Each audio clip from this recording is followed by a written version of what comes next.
আজ 12ই জানুয়ারি। হে বীর সন্ন্যাসী, তোমার জন্মদিনে তোমার চরণে বিনম্র শ্রদ্ধাঞ্জলি জ্ঞাপন করি।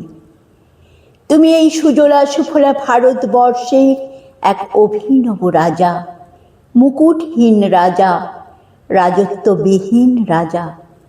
মানবতাই ছিল তোমার যুদ্ধের পরম অস্ত্র, শিক্ষা, সংস্কার ও বিবেক ছিল পরম ব্রহ্ম। যুদ্ধনীতি ছিল শুধুই মানুষের প্রতি সেবা ধর্ম। তোমার রাজত্বে গড়ে উঠেছিল সঠিক মানবপ্রীতি। তুমি পরমহংসের বিবেকানন্দ, সত্য ন্যায়ের প্রতিমূর্তি। তুমি যুগপুরুষ, তুমি যুগাবতার।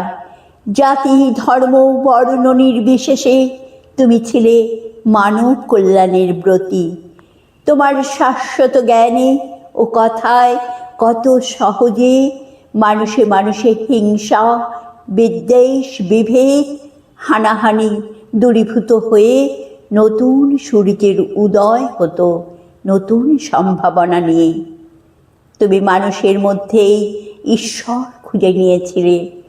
দরিদ্র, নিপীড়িত, অসহায় মানুষদের মধ্যে অনাবিল প্রেম পুঞ্জীভূত করে তুমি বলেছিলে, হৃদয় এবং মস্তিষ্কের মধ্যে দ্বন্দ্বের ক্ষেত্রে আপনার হৃদয়কে অনুসরণ করুন।